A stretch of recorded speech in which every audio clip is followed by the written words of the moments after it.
ಎಲ್ರಿಗೂ ನಮಸ್ಕಾರ. ನಾನಿವತ್ತೊಂದು ಹೊಸ ರೈಮ್ಸ್ನೊಂದಿಗೆ ನಿಮ್ಮ ಜೊತೆಗಿದ್ದೇನೆ. ನಾನೇ ಬರೆದು ಹಾಡಿರುವಂಥ ರೈಮ್ಸ್. ಇದು ನಾವು ಪಾಠ ಮಾಡಬೇಕಾದ್ರೆ ಕೆಲವೊಂದು ಡಿಫಿಕಲ್ಟೀಸನ್ನು ಫೇಸ್ ಮಾಡಬೇಕಾಗತ್ತೆ.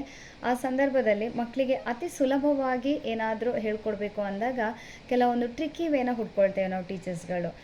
ಹಾಗೆಯೇ ನಾನು ಒಂದು ರೈಮ್ಸನ್ನು ಬರೆದಿದ್ದೀನಿ. ಇವಾಗ ಲೈನ್ಸಲ್ಲಿ ಮಕ್ಕಳಿಗೆ ಗೊತ್ತಿದೆ, ಸ್ಟ್ಯಾಂಡಿಂಗ್ ಲೈನ್ ಗೊತ್ತಿದೆ, ಸ್ಲೀಪಿಂಗ್ ಲೈನ್ ಗೊತ್ತಿದೆ, ಸ್ಲ್ಯಾಂಟಿಂಗ್ ಲೈನ್ ಗೊತ್ತಿದೆ. ಆದರೆ ಅದಕ್ಕೆ ಇನ್ನು ಹೊಸ ಪದಗಳಿದ್ದಾವೆ. ಮಕ್ಕಳು ಬೆಳೀತಾ ಬೆಳೀತಾ ಹೊಸ ಪದಗಳನ್ನು ಬಳಸಬೇಕಾಗತ್ತೆ.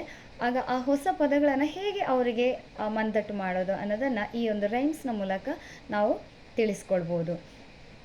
ಇವಾಗ ಸ್ಟ್ಯಾಂಡಿಂಗ್ ಲೈನ್ ಅಂದರೆ ವರ್ಟಿಕಲ್ ಲೈನ್, ಸ್ಲೀಪಿಂಗ್ ಲೈನ್ ಅಂದರೆ ಹಾರಿಜಾಂಟಲ್ ಲೈನ್, ಮತ್ತು ಸ್ಲ್ಯಾಂಟಿಂಗ್ ಲೈನ್ ಹಾಗೇ ಇರುತ್ತೆ. ಓಕೆ, ಆ ರೈಮ್ಸನ್ನು ನಾನು ಹಾಡ್ತೀನಿ. ಇವಾಗ ನಿಮಗೆ ಈ ಚಾನಲ್ ಅಥವಾ ಈ ಚಾನಲ್ನಲ್ಲಿ ಬರುವಂಥ ವಿಡಿಯೋಗಳು ಇಷ್ಟ ಆಗಿದ್ದರೆ ನನ್ನ ಎಲ್ಲ ವಿಡಿಯೋಗಳನ್ನು ನೋಡಿ ಮತ್ತು ಲೈಕ್ ಮಾಡಿ, ಶೇರ್ ಮಾಡಿ ಮತ್ತು ಸಬ್ಸ್ಕ್ರೈಬ್ ಮಾಡಿಲ್ಲ ಅಂದರೆ. ಓಕೆ.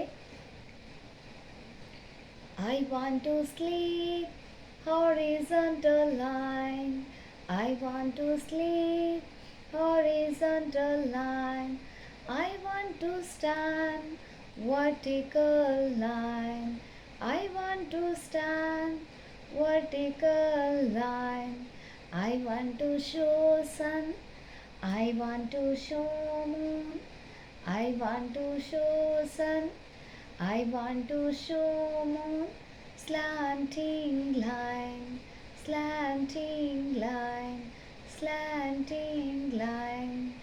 ನಿಮಗೆ ಈ ವಿಡಿಯೋ ಇಷ್ಟ ಆಗಿದರೆ ನಿಮ್ಮ ಮಕ್ಕಳಿಗೂ ಇದನ್ನು ತೋರಿಸಿ ಮತ್ತು ಅವರಿಗೆ ಅತಿ ಸುಲಭವಾಗಿ ಈ ಪದಗಳನ್ನು ನೆನಪಲ್ಲಿ ಇಟ್ಕೊಳ್ಳೋದಕ್ಕೆ ಅನುಕೂಲ ಆಗೋ ಹಾಗೆ ಮಾಡಿ. Thank you.